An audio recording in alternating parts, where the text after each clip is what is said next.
오늘 용서와 회복의 복음이라는 제목으로 하나님 말씀을 나누겠습니다. 삭개오라는 인물에 대해서 함께 살펴볼 겁니다. 아마 여러분 주일학교 때부터 삭개오에 대한 인물의 이야기는 참 많이 들어보셨을 거예요. 그래서 아주 익숙한 인물입니다. 본문은 굉장히 짧습니다. 19장 1절로 10절까지 딱 10절 되는 본문입니다. 두 부분으로 나누면 앞부분 예수님이 삭개오를 만나주시는 장면 1절로 7절까지 이어지고요, 8절, 9절, 10절은 삭개오가 예수님 앞에서 무언가 특별한 결단을 하는 장면으로 이어지게 됩니다. 저는 이 두 장면, 예수님이 삭개오를 만나주시는 장면과 삭개오가 결단하는 이 장면을 가지고 여러분과 함께 말씀을 좀 나눌까 합니다. 먼저 첫 장면은 예수님이 삭개오를 만나러 오시는 장면입니다. 1절 한번 보십시오. 1절에 보면 예수께서 여리고로 들어가 지나가시더라 이렇게 나와 있습니다. 주어가 예수님입니다. 지금 예수님이 여리고로 찾아오고 계신데요, 그 뒤에 서술어를 보면 조금 생소합니다. 들어갔더라 이렇게 말하고 있는 것이 아니고 들어가 지나가시더라. 그러니까 여리고가 목적지가 아니라는 말입니다. 여리고는 경유지입니다. 예수님은 지금 어디를 향하고 계시냐 하면요, 여러분들이 너무 잘 알고 있는 것처럼 예루살렘을 향하고 있습니다. 왜 예루살렘을 향하십니까? 죽으시려고. 그렇죠? 예루살렘으로 가셔서 대제사장과 그리고 여러 사람들에게 신문을 받으시고 십자가에 못 박혀 죽으시기 위해서 지금 예루살렘으로 올라가고 계십니다. 인류를 위한, 나를 위한 모든 대속의 죽음을 죽으시려고 지금 예루살렘으로 예수께서 올라가고 계십니다. 근데 그 길목에 여리고성이 있었습니다.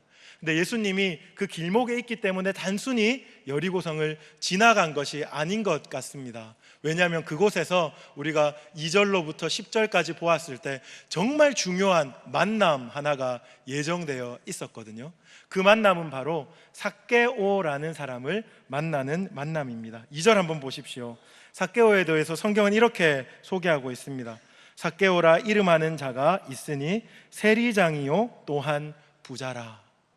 일반적으로 우리가 세리장이요 또한 부자라 이 말 속에서 예수님이 삭개오를 만난다는 것, 그것은 굉장히 의아한 일입니다. 왜냐하면 세리가 어떤 자인 줄 여러분 아시죠? 세리는 로마에 빌붙어서 유대 민족의 고혈을 빨아먹는 매국노와 같은 그런 자들입니다. 우리 일제강점기에 일본 친일파 이런 사람들과 마찬가지인 사람들입니다. 그런데 그때 당시에 예수님은 마치 로마에서 유대인을 해방해 줄 정치적인 메시아로 여겨졌거든요. 그래서 세리들은 예수님을 싫어했을 것이 분명합니다. 삭개오는 단순히 세리장일 뿐만 아니라 부자였습니다. 옛날과 지금을 막론하고 부자들의 관심은 하나님이기보다 돈이다, 우리가 일반적으로 그렇게 생각이 되어지지요. 가난한 자들, 그리고 병든 자들, 그리고 귀신 들린 자들, 그들은 예수님에 대한 간절함이 있겠으나 돈이 주는 평강을 누리고 있는 이 부자들은 예수님과는 별로 볼 일이 없는 사람들인 것 같아 보입니다. 그런데 예수님께서 이 세리였고 부자였던 이 삭개오를 지금 찾아가시는 겁니다.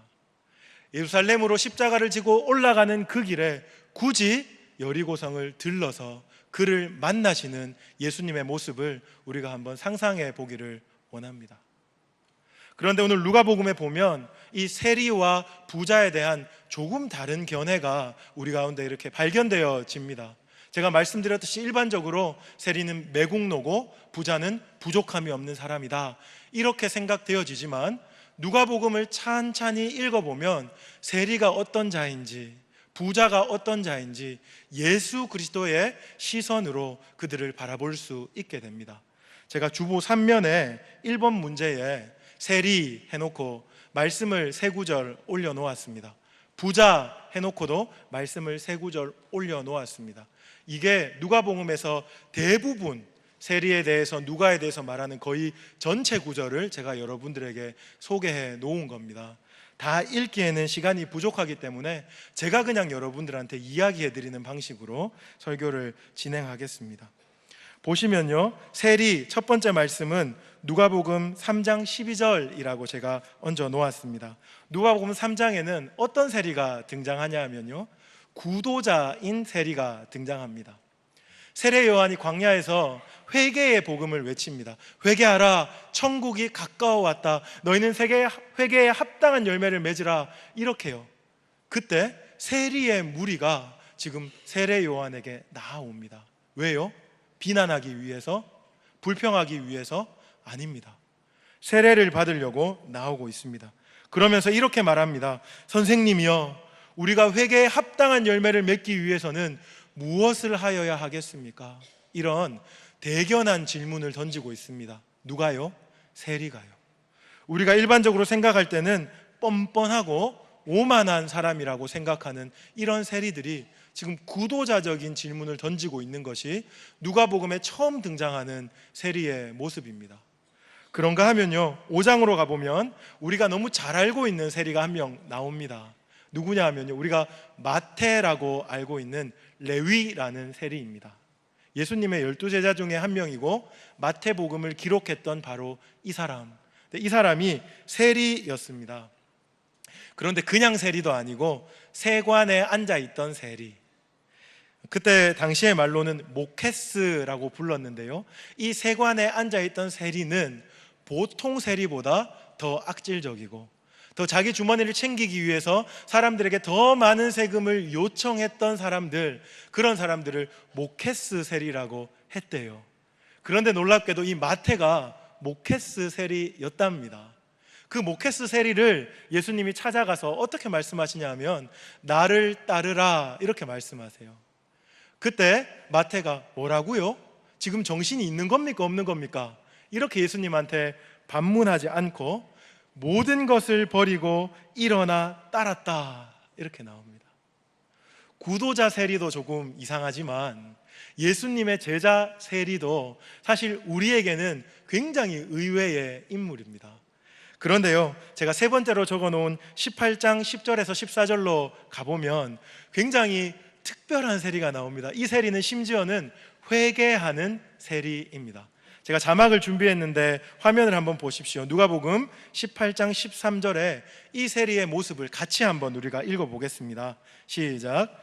세리는 멀리 서서 감히 눈을 들어 하늘을 쳐다보지도 못하고 다만 가슴을 치며 이르되 하나님이여 불쌍히 여기소서 나는 죄인이로소이다 하였느니라. 세리가 지금 뭐 하고 있습니까? 가슴을 치면서 회개하고 있습니다. 누가복음에 나오는 세리는 이처럼 구도자 세리, 모든 것을 버리고 예수님을 따르는 제자 세리, 가슴을 치며 눈물을 흘리며 통회하고 자복하는 세리, 이러한 모습으로 나옵니다. 사람들이 일반적으로 생각하는 매국노, 용서받지 못할 자, 이런 개념으로 설명되고 있다기보다는 예수님의 관점이 무엇인지를 우리에게 소개해주고 있습니다. 예수님의 관점이 무엇입니까? 이런 세리도 용서와 회복이 반드시 필요한 잃어버린 자들이다 하는 관점이에요. 누가복음은 일관되게 세리에 대해서 이렇게 말하고 있습니다. 이 세리가 바로 삭개오입니다. 그런가 하면 부자를 한번 살펴봅시다. 부자도 제가 석절을 올려놓았는데요, 누가복음 12장 16절로 21절에 등장하는 부자는 사실 실제 인물은 아닙니다. 비유 속에서 등장하는 인물입니다. 이 부자는 어떻게 하고 있냐면 지금 막 추수를 끝내고요, 그리고 굉장한 만족감 속에서 혼자 이렇게 행복한 고민을 하고 있습니다. 소출이 너무 많아, 창고는 너무 작아, 창고를 늘려야겠어, 내일 인부들을 불러서 이 창고, 이 곳간을 더 넓혀서 이 소출을 충분하게 저장해 두어야겠어, 이런 행복한 고민을 하고 있습니다. 근데 그날 밤 꿈에 하나님이 그 부자에게 나타나십니다. 하나님이 부자의 머리를 쓰다듬으면서 착하고 충성된 종아, 나는 네가 얼마나 열심히 농사를 짓는지 안다, 이렇게 말하지 않으셨어요. 성경에 보면 12장 20절에 어리석은 자여 오늘 밤 네 영혼을 도로 찾으리니 그러면 네가 준비한 모든 것이 누구의 것이 되겠는가, 지금 이렇게 말씀하고 있는 겁니다. 이것은요, 예수님의 관점입니다. 예수님이 지금 무엇을 이야기하고 싶으냐 하면 부자의 열심에 대한 이야기를 하고 싶은 것이 아니고 부자의 관심에 대한 이야기를 하고 싶어 하십니다. 돈 벌려고 얼마나 고생했겠어요. 정말 밤잠을 설쳐가면서 노력했을 것입니다. 그것에 대해서 예수님이 언급하고 계신 것이 아니고 지금 예수님은 부자가 이렇게 노력하면서 온통 관심을 돈에 빼앗겨 버렸다 하는 그 이야기를 하고 계십니다. 돈이 주는 평강이 있습니다. 돈이 주는 평안함이 있습니다. 그런데 이 부자는 그것을 추구하는 나머지 평강의 근원이신 하나님을 놓쳐버린 그러한 인물입니다. 이것이 누가복음에 처음 나오는 부자의 모습이고요. 이어서 16장에는 우리가 잘 알고 있는 부자가 한 명 더 등장합니다. 여러분, 거지 나사로 이야기 알고 계시죠? 그 나사로 이야기에 나오는 부자입니다. 근데 이 부자는요, 우리가 로망이라고 말하는 인생을 살고 있습니다. 로망이 뭔지 아시나요? 이렇게 되었으면 좋겠다 하는 그런 인생을 살고 있다는 겁니다. 16장 19절에 보면 부자의 삶을 이렇게 묘사합니다. 자색 옷을 입고 고운 베옷을 입고 날마다 호화롭게 즐기는 자였더라. 이렇게. 여러분 원하십니까? 자색 옷을 입고 고운 옷을 입고 날마다 즐기는 자, 이런 자로 부자가 묘사되어 있습니다. 모든 사람들의 선망의 대상이었겠지요. 그런데 이어서 16장 23절에 그가 죽어서 어디에 갔냐 하면 음부에서 고통을 받는 자다, 이렇게 예수님이 비유로 말씀하고 계십니다.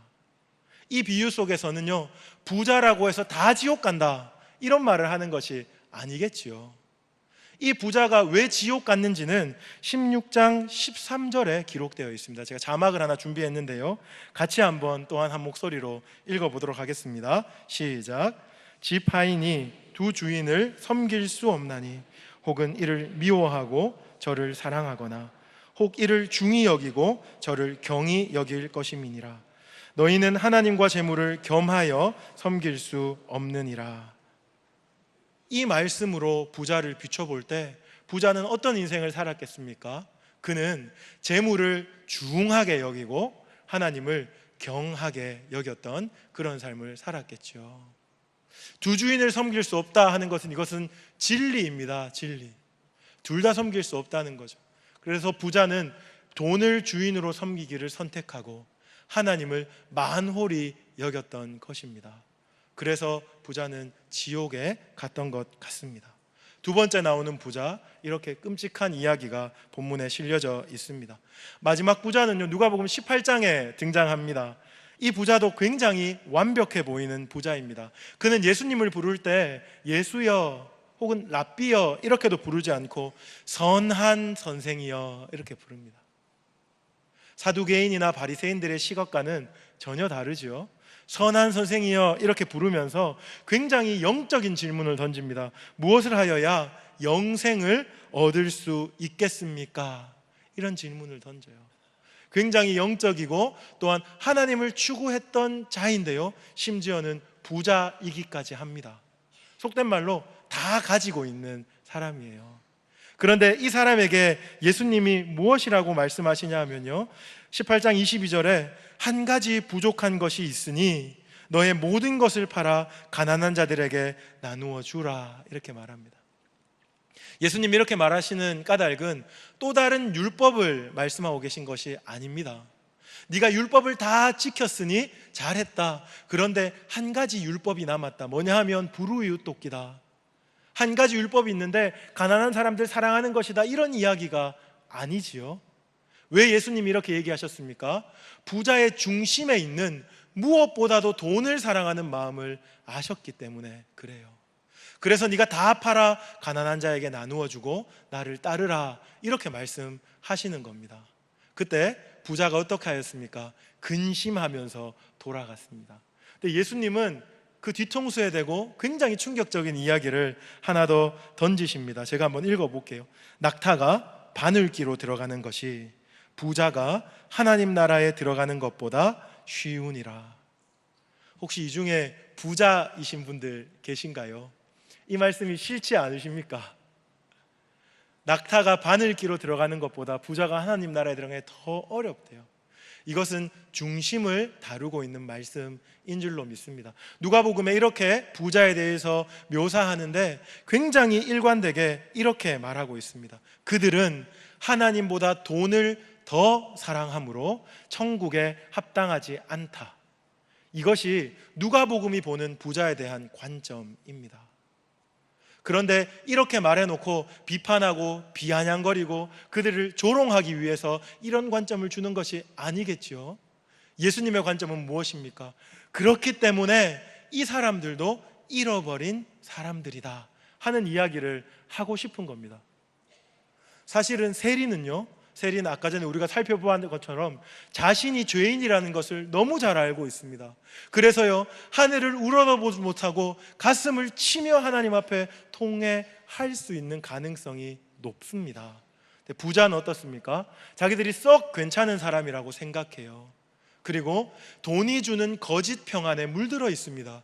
그래서 참된 평안이신, 참된 생명이신 예수께 하나님 아버지 앞에 나아갈 수 있는 가능성이 굉장히 낮은 불쌍한 사람들, 잃어버린 자들입니다. 자칫 잘못하면 천국에 들어갈 수도 없는 자들, 그들을 부자로 묘사하고 있는 겁니다. 일반적인 눈과는 다르지요. 그렇죠? 세리는 매국노, 부자는 부족함이 없는 사람이 아니고 세리나 부자나 할 것 없이 모두 다 잃어버린 자들이다 하는 것이 누가복음에 주는 관점이에요. 사실 여러분, 세리는 이쪽 끝에 있습니다. 죄인 중에 죄인. 부자는요, 우리가 일반적으로 생각할 때 이쪽 끝에 있습니다. 뭐냐 하면요, 하나님이 필요 없이도 평안과 기쁨을 누릴 수 있는 사람. 이 스펙트럼 속에 우리도 포함되어 있는 겁니다. 죄인이고 세리가 하나님 아버지 앞에 잃어버린 자로 여겨진다면 우리 또한 그렇게 잃어버린 자로 여겨지겠죠. 예수님이 삭개오를 볼 때 이런 안목으로 보셨습니다. 그는 세리장이요 또한 부자더라. 그것에 주눅들지 않으셨습니다. 그것을 경멸하지 않으셨습니다. 그를 반드시 구원해내고자 하는 하나님의 마음을 가지고 지금 여리고성으로 예수님께서 들어가고 계십니다. 이것이 제가 여러분들과 살펴보고자 하는 첫 번째 장면이고요. 두 번째 장면은 이런 예수님을 대하는 삭개오의 반응에 대해서 한번 우리가 살펴보기를 원합니다. 삭개오가 예수님에 대한 이야기를 들었습니다. 그리고 예수님을 만났습니다. 그런데 삭개오는 굉장히 특별한 반응을 보입니다. 한마디로 하면 열정적인 반응을 막 보이고 있습니다. 3절 한번 보십시오. 3절에 보면 그가 예수께서 어떠한 사람인가 하여 보고자 하되, 이렇게 말하고 있습니다. 그는 예수님이 어떤 자인지가 몹시 궁금했습니다. 꼭 한번 예수님을 보고 싶었습니다. 그런데 3절 하반절에 보면 키가 작고 사람이 많아 할 수 없어 라고 말하고 있습니다. 우리가 잘 아는 것처럼 삭개오는 키가 작은 사람들입니다. 그리고 그 가운데 군중이 너무 많았기 때문에 예수 그리스도께 접근할 수조차 없었고 심지어는 그를 볼 수조차 없었습니다.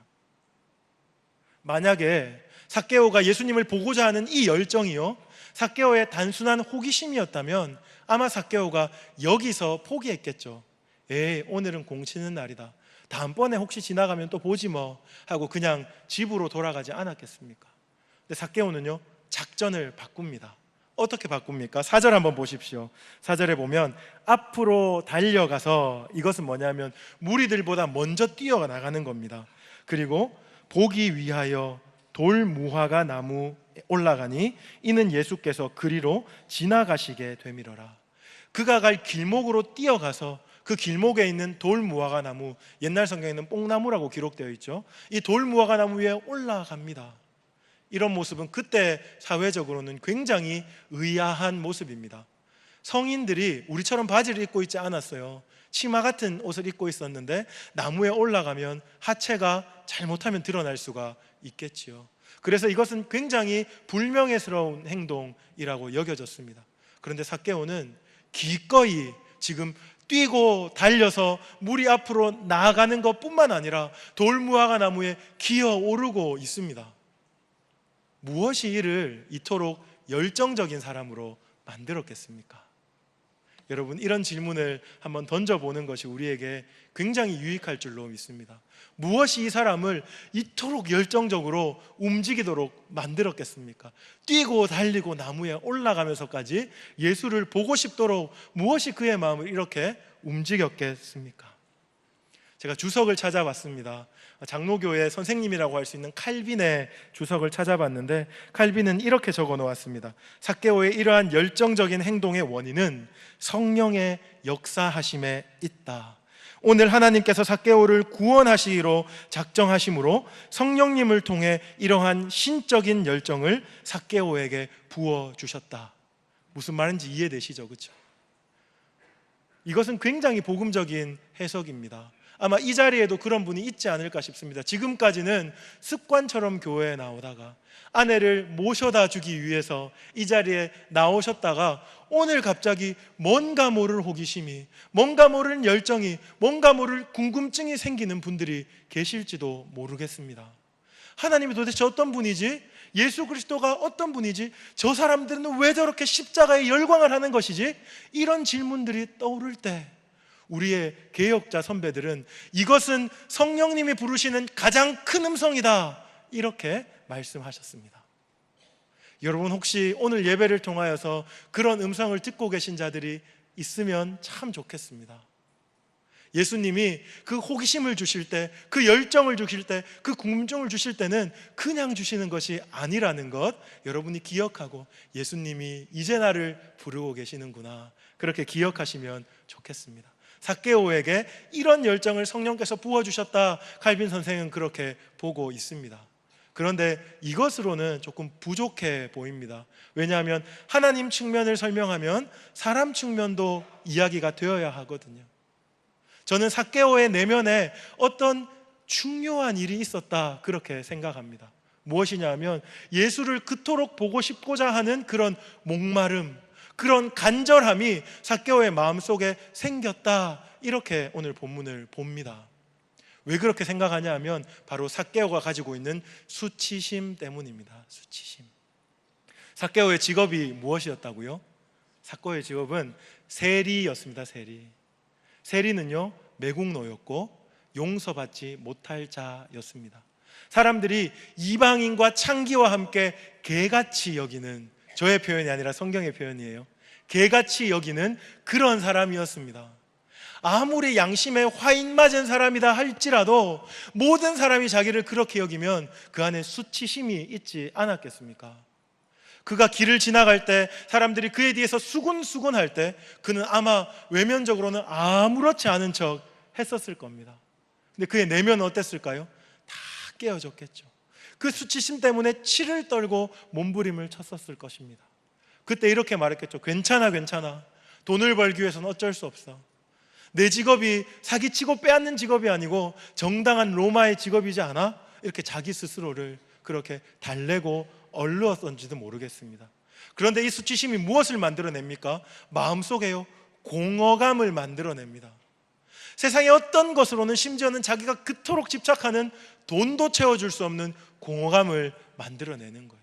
아마 혼자 있을 때 아무도 보지 않는 그곳에서 삭개오는 그 공허감 때문에 몸서리 쳤지 않았을까 한번 상상해 봅니다. 상상의 나래를 펼쳐서요. 그런데 그러한 날, 어느 날 저 멀리서 누군가가 소문을 하나 전해줍니다. 어떤 소문이냐 하면 모케스 세리였던 마태, 우리 아까 읽었죠, 그렇죠? 모케스 세리였던 그 마태가 예수님을 만났다는 거예요. 예수님을 만나서 예수님의 제자가 되었다는 거예요. 그 공허함에 몸부림치고 있던 삭개오가 이런 질문을 던져보지 않았겠습니까? 도대체 예수가 어떤 사람이길래 그 세리가 세관을 박차고 일어나서 예수를 따르게 되었을까? 혹시 내가 예수님을 만난다면 내 속에 있는 이 수치심과 이 공허함을 그분이 만져줄 수 있지 않을까? 그렇게 삭개오가 생각했지 않겠습니까? 그리고 여리고성으로 그분이 온다는 이야기를 들었습니다. 그는 수단과 방법을 가리지 않고 예수님을 만나고 싶었습니다. 여기서 한 가지 더 질문이 있습니다. 제가 본문을 보면서 질문을 던졌는데요, 왜 삭개오는 외치지 않았을까 하는 질문이에요. 누가복음에 보면 예수님을 그토록 만나고 싶어 했던 맹인이나 문둥병자나 많은 사람들이 외쳤거든요. 어떻게 해요?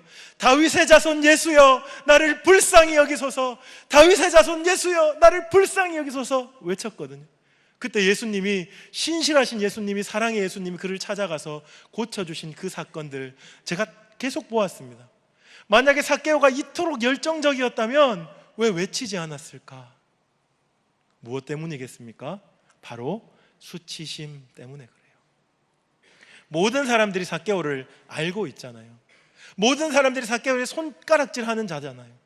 삭개오는 그 수치심 때문에 자기 앞에 자기를 구원해 줄 자가 있었음에도 불구하고 외칠 수가 없었습니다. 그런데 그 수치심이 또 다른 열정을 만들어 내었던 거죠. 뛰고 달리며 나무 위에까지 올라가는 그 열정들을 만들어 낸 겁니다. 삭개오는 정신없이 무리들보다 앞서 달려가 돌무화과 나무에 올라가 예수를 기다립니다. 혹 예수가 나를 바라봐 주지 않을까? 혹 예수가 내 이름을 불러주지 않을까? 이런 생각은 상상도 못했을 것이고요. 그냥 그를 한번 보자 하는 그 마음으로. 그런데 예수님이 삭개오를 찾아가시죠. 사실 예수님은 여리고성에 왜 오셨습니까? 이 삭개오 한 사람 만나겠다고 오셨어요. 그것을 어떻게 알 수 있냐 하면 삭개오 스토리 다음에는 여리고성에 이야기가 없습니다.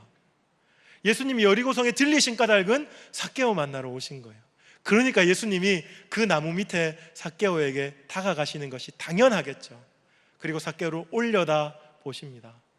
우리가 이제 9월부터 부를 찬양 주보 사면에 실려 있는데요, 거기 보면 이런 가사가 있어요. 주님은 나의 죄를 보시고 사랑의 눈으로, 이런 가사가 있어요. 그런데 이 가사가 바로 딱 그 내용입니다. 예수님이 삭개오를 올려다 보셨는데 뭇사람들이 그에게 던지는 경멸과 조롱의 눈빛이 아니었어요. 사랑의 눈으로 그를 바라보시는 겁니다. 그러면서 이름을 부르세요. 삭개오야. 한 번도 알려드리지 않았는데 삭개오의 이름을 부르고 계십니다. 사실 이 삭개오의 이름은 죄인이고, 그리고 또 이방인과 같은 자이고, 매국노이고, 용서받지 못할 자라는 별명에 가리워서 사람들에게 불려지지 않은 이름인지도 모르겠습니다. 그런데 예수님께서 삭개오야 하고 그 이름을 부르시는 거죠. 거기서 멈추지 않으십니다. 예수님이 어떻게 말씀하십니까? 5절 하반절에 보시면요, 여러분 성경에 빨간색으로 기록되어 있을 겁니다. 삭개오야 속히 내려오라, 내가 오늘 너의 집에 유하여야 하겠다, 이렇게 말씀하시는 거예요. 이 말씀이 삭개오야 내가 오늘 너희 집에 묵고 싶은데 허락해 줄래? 이런 말씀으로 여러분 읽혀지십니까? 아니죠. 아니에요. 지금 예수님은 삭개오를 온몸으로 받아내고 계신 겁니다. 삭개오야 내가 너를 받아줄게 하고 초청의 메시지를 보내고 있는 겁니다. 삭개오가 예수님을 초청하는 것이 아니고 예수님이 먼저 삭개오를 초청하시는 거죠. 예수님이 이 삭개오를 대하실 때 이렇게 자애롭고 인자하고 은혜롭고 사랑의 반응을 보이신 것은 삭개오가 잃어버린 자였기 때문에 그렇습니다. 이 은혜로운 반응에서 우리가 잠시 눈을 돌려서 또 다른 일단의 무리의 반응을 한번 보기를 원합니다. 그런데 예수님은 이러셨는데 7절 한번 보십시오. 7절에 보시면 제가 앞부분 한번 읽어보겠습니다. 뭇사람이 보고 수군거려 이르되, 예수님의 이렇게 은혜로운 반응과는 전혀 다른 반응이 한쪽에서 일어나고 있습니다. 뭇사람이 보고 수군거려 이르되. 여러분, 뭇사람이 어떤 사람인지 아십니까? 저는 한글이 너무 어려워요. 왜냐하면 뭇사람이라는 표현을 우리가 지금 쓰지 않잖아요, 그렇죠? 그래서 영어 성경을 보니까 all people 이라고 번역되어 있어요. all people. 다르게 말하면 모든 사람이 이 장면을 지금 못마땅해 하고 있는 겁니다. 보통은요, 예수님이 누군가를 구원하시는 장면에 정말 등장하는 사람들 정해져 있습니다. 바리새인, 사두개인, 제사장들, 이런 사람들. 왜요? 정치적으로 예수님 딴지 걸려고 등장하거든요. 그런데 이 장면에서는 바리새인, 사두개인, 대제사장들 뿐만 아니라 모든 사람이 이 장면을 못마땅해 하고 있다고요. 이 모든 사람 속에는 예수님의 제자들도 포함돼요. 예수님을 따라 예루살렘으로 올라가던 사람들도 포함돼요. 바리새인, 사두개인들도 포함되고요. 이 여리고를 살았던 사람들도 다 포함돼요. 누굽니까? 예수님 빼고, 예수님을 제외하고 모든 사람이 이 장면을 지금 못마땅해 하고 있다는 겁니다. 왜요? 삭개오가 엄청 나쁜 놈이거든요. 삭개오가 엄청 죄인이거든요. 그들이 수군거리면서 어떻게 말하는지 한번 계속 보십시오. 7절 하반절에 저가 죄인의 집에 유하러 들어갔도다 하더라. 그 사람들이 수군수군대는 내용이 그겁니다. 삭개오는 죄인이야. 그런데 여기서 죄인은 그냥 율법적인 죄인을 말하는 것이 아니에요. 사회적으로 불명예스러운 사람, 상종도 못할 사람을 죄인이라고 말하거든요. 그의 집에 들어갔도다. 마음에 들지 않는다는 거예요. 그냥 단순히 들어갔다는 게 아니고 예수님이 삭개오와 같은 그따위 인간을 용서해 주셨다는 것, 그것이 마음에 들지 않는다는 겁니다. 여러분은 어떠세요? 예수님이 이해가 되십니까? 아니면 무사람들도 이해가 되십니까? 저는요, 무사람들이 이해가 됩니다. 우리 주변에도 돌아보면 용서받으면 안 되는 사람들 좀 있잖아요. 이렇게 얘기하면 제가 너무 목사 안 같습니까? 삶을 살다가 여간해서 우리는 용서를 잘 베풉니다. 왜냐하면 우리는 선하고 착한 사람들이잖아요. 그런데 누가 보아도 용서받지 못할 그 사람이 있어요. 그 사람을 지금 예수님이 덜컥 용서해 주신 거예요. 이러면 문제가 심각해집니다. 왜요? 쉽게 용서하면 그 사람이 바뀌겠습니까? 아니요. 그 사람은요, 쉽게 또 죄를 지을 겁니다. 우리가 용서를 하면요, 면죄부를 주는 행위와 같습니다. 용서를 하는 순간 그에게 물어야 되는 대가를 다 사해 주는 것 같이 우리가 일반적으로 여깁니다. 그래서요, 용서하지 못할 사람이 있다라고 생각합니다. 사회적으로는 어떻습니까? 용서하면 사회 정의가 무너지는 그런 악인들이 있어요. 그들은 톡톡히 대가를 지불하도록 만들어야 합니다. 그것이 우리는 때로 하나님의 공이다라고까지 말해요. 지금 무사람들이 이상한 얘기를 하고 있는 것이 아닙니다. 삭개오, 예수님 삭개오만은 용서해주면 안 되는 사람입니다. 예수님 실수하셨습니다. 지금 그 얘기를 하고 있는 겁니다. 이 장면을 볼 때 제 마음속에는 온갖 소용돌이가 다 칩니다. 왜냐하면 저도 용서할 수 없는 사람이 있거든요. 그 사람만큼은 절대로 용서하면 안 된다고 믿는 그런 부류의 사람들이 있기 때문에 그래요. 이 말씀을 읽다가 예수님에게까지 섭섭해지는 경우가 생깁니다. 예수님까지 용서 못하는 경우가 생겨요. 정말 이것이 우리의 인생들의 이야기이지 않습니까? 그런데 이 소용돌이로 씨름하는 도중에 예수님이 저가운데 찾아오셨어요. 그리고 예수님께서 굉장히 의외의 질문을 저에게 던지셨습니다. 진기야, 삭개오가 용서받아 마땅하지 않다고 생각하지? 진기야, 네가 미워하는 그 땡땡땡이 용서받으면 안 된다고 생각하지? 그런데 왜 내가 너를 용서했을까? 이렇게 예수님이 저한테 물어보시는 거예요. 그런데 왜 내가 너를 용서했을까? 이렇게 물어보시는 거예요. 예수님, 저는요, 용서받아도 괜찮을 정도로 착한 사람이에요. 제가 살아가는 모습을 보셨잖아요. 이렇게 얘기하는 순간 18장에 나오는 바리새인이 되는 거예요. 세리는 고개를 들지도 못하고 하나님 앞에 가슴을 치며 통회하고 자복했는데 그 바로 앞에 나왔던 세리는 하늘을 우러러 하나님, 내가 주께 11조를 드렸고 내가 이렇게 살았고, 그것이 바로 나는 용서받아 마땅하다 생각하는 자의 모습입니다. 예수께서 저에게 그런데 내가 왜 너는 용서해 주었을까? 물었을 때 할 말이 없었어요. 맞아요, 예수님. 왜 저를 용서해 주셨죠? 죄 짓는 것을 밥 먹듯이 하고 용서받아 놓고는 또 쉽게 죄를 짓고, 그리고 또 그 면죄부를 가지고 함부로 살아가는 나를 왜 나 같은 것을 용서해 주셨죠? 이렇게 물었어요. 그러면서 탄성처럼 제 가운데 터쳐나온 말이 있습니다. 뭐냐 하면, 예수님, 내가 삭개오군요. 예수님, 내가 삭개오군요 하는 그 말이 제 마음에 터쳐나왔습니다. 저는요, 제가 무사람인 줄 알았어요. 제가요, 용서하지 못할 자를 정해놓고 저 사람은 정말 용서하면 안 돼 하는 그런 부류인 줄 알았어요. 아니에요. 저는 용서받지 못할, 그 누구도 저 사람, 저 따위의 사람은 용서해주면 안 된다고 하는 그 사람이 바로 저였던 겁니다. 아, 예수님, 내가 삭개오군요. 그런데 예수님, 왜 저를 용서해 주셨어요? 다시 이렇게 예수님께 반문하게 되는 겁니다. 여러분 삭개오이지 않습니까? 여러분 죄인이지 않아요? 그런데 왜 예수님이 우리를 용서해 주셨습니까? 성경에 보면 두 가지 이유가 나와요. 여러분 이미 알고 계실 테지만 예수님이 긍휼에 풍성하신 하나님이시기 때문에 그래요. 탕자의 이야기를 보면 탕자는 아버지의 가산을 탕진하고 돌아옵니다. 그런데 탕자의 아버지가 탕자에게 대가를 지불하라고 말합니까? 아니요. 그냥 용서해 주는 겁니다. 긍휼에 풍성하신 아버지가 되시기 때문에 우리를 용서해 주시는 거예요. 더 나아가서 단지 긍휼뿐만 아니라 그 안에는 그리스도의 지혜가 담겨져 있습니다. 그리스도의 지혜가 무엇입니까? 용서해 주어야 변화된다 하는 거예요.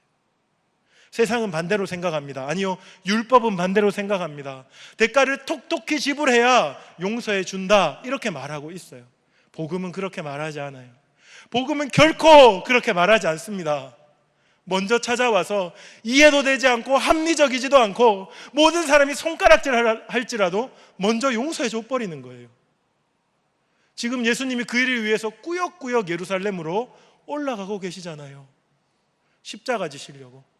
아직 죄인데요, 자기가 죄인인지도 모르는 그 많은 죄인들 용서하려고 십자가 지려고 지금 예수님이 올라가고 계신 겁니다. 이것이 하나님의 지혜입니다.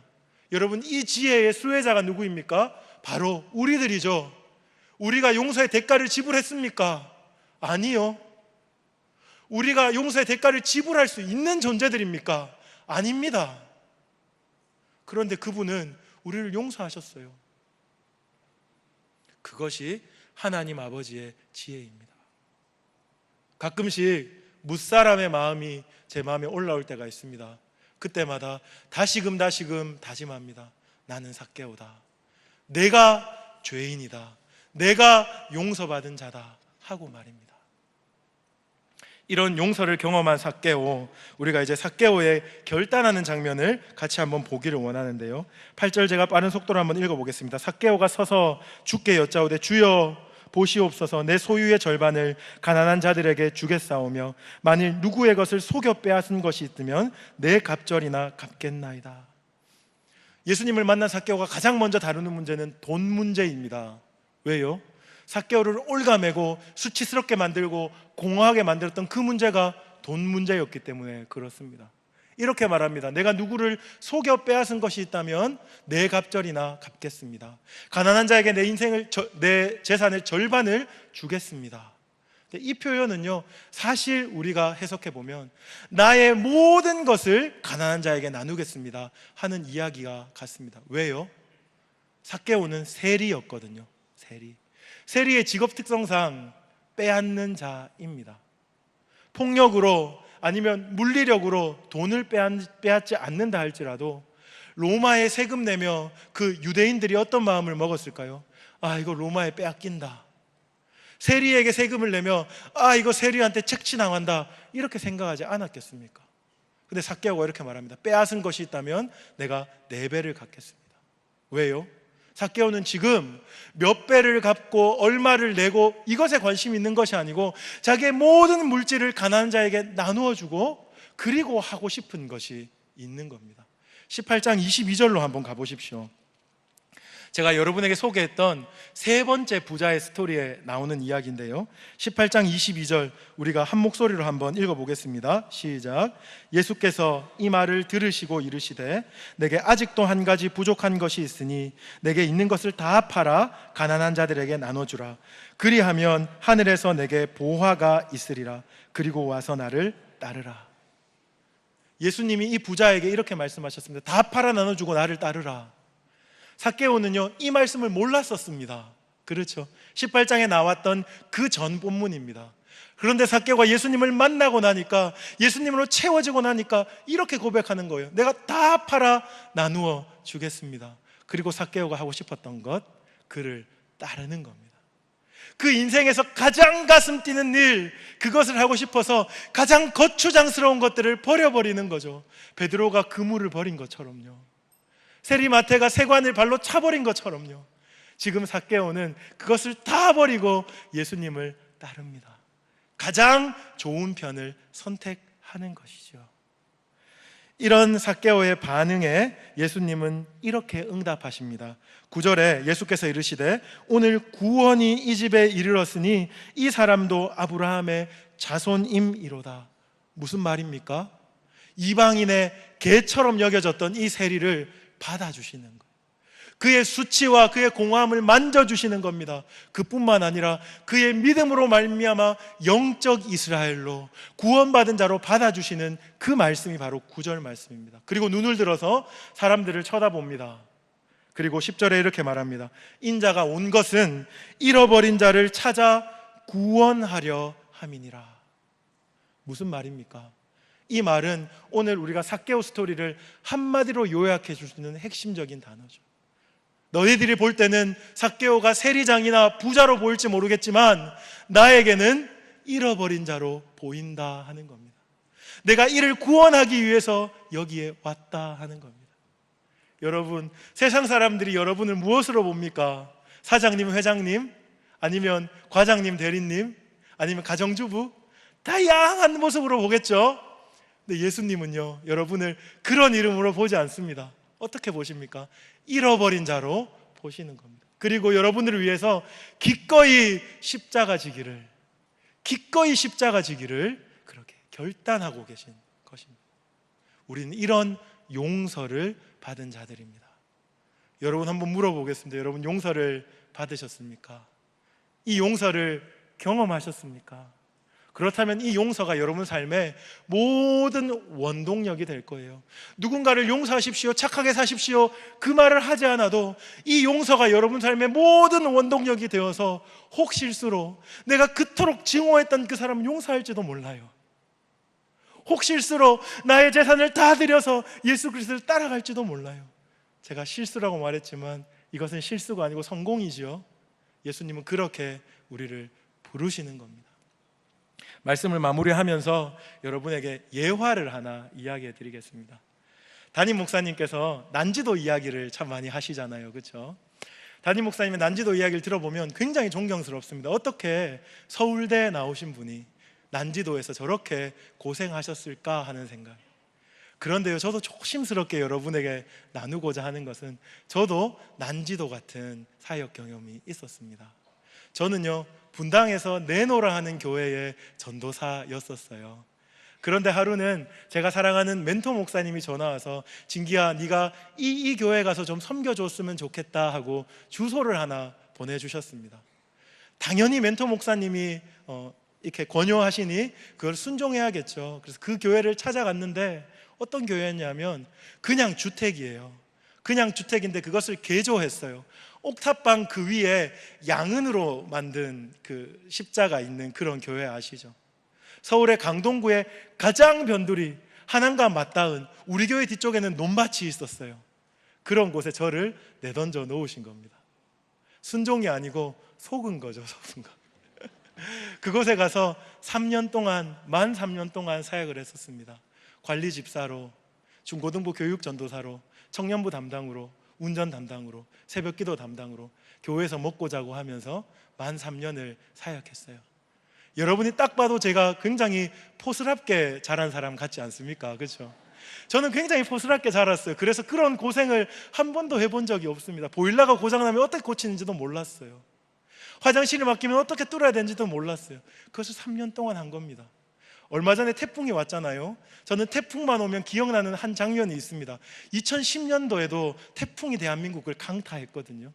그런데 그 양은으로 만든 종탑이 날아갈까봐 제가 크레인을 불러서 철사로 동동 매고요, 그 옥탑방에서 뜬 눈으로 지샜던 그 장면이 기억이 납니다. 이거 날아가면 안 되잖아요, 그렇죠? 그렇게 사역을 했었습니다. 근데 그런 물리적인 어려움뿐만 아니라 제가 섬기던 교회가 어느 교회 옆에 있었냐 하면 지금 세간을 떠들썩하게 하는 그 명성 있는 교회 있잖아요. 그 명성 있는 교회 바로 옆에 있었습니다. 성도들 상처와 목사님의 상처가 상상할 수도 없었어요. 조금만 일이 터지면 성도들이 나 명성 있는 교회로 갈랍니다 얘기하는 거예요. 목사님은 그것 때문에 전전긍긍해요. 그런데 나 명성 있는 교회로 갈랍니다 하는 그 성도들의 마음은 도저히 어땠겠어요? 도무지 어떻겠어요? 그렇죠. 그런 일들을 겪으면 권사님들 만나서 권사님 명성 있는 교회 가시면 안 됩니다. 그것이 저의 주 업무였었습니다. 그리고요, 청소년들 눈빛에는 어떤 소망이 없었습니다. 서울은요, 강남과 강북으로 나눕니다. 그리고 강북과 하남으로 나눕니다.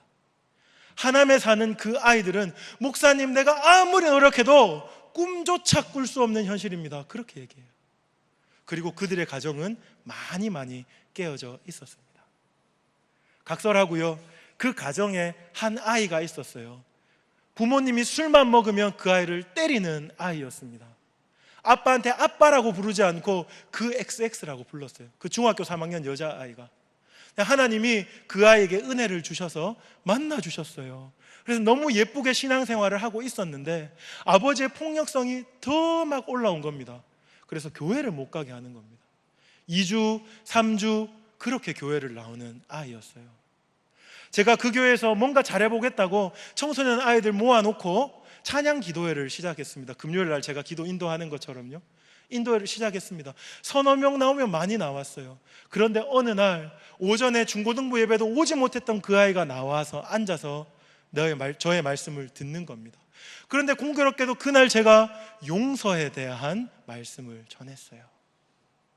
그 아이가요, 그 말씀을 듣고 기도하기 시작하는데요, 갑자기 찢어질 듯한 절규로 울기 시작하는 겁니다. 정말 주변의 선생님들이 발을 동동 구를 정도로 이 아이가 실신하여 넘어갈 것처럼 찢어질 듯하게 우는 겁니다. 순간 제 머릿속에 이런 생각이 들었어요. 아, 내가 실수했구나.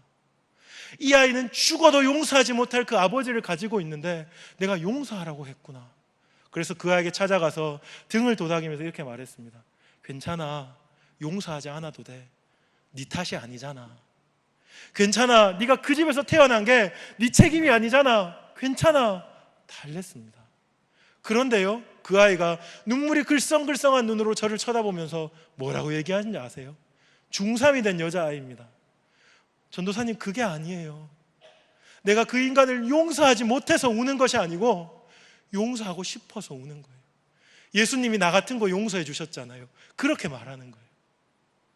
제가 망치로 머리를 두드려 맞은 것처럼 충격적이었습니다. 예수님이 나 같은 거 구원해 주셨으니 나도 그 사람 용서하고 싶어서 우는 거예요. 그 아이가 그토록 찢어지게 울어야 용서할 수 있는 그 용서를 하려고 몸부림치고 있는 겁니다. 우리가 자랑하는 복음은요, 용서와 회복의 복음입니다. 용서하라 명령하는 그 명령이 아닙니다. 나는 너도 용서할 수 있다 하는 예수 그리스도의 선포입니다. 여러분, 용서 받으셨습니까? 이 용서가 우리의 원동력이 되어서 예수 닮는 삶으로 나가게 하실 줄 믿습니다.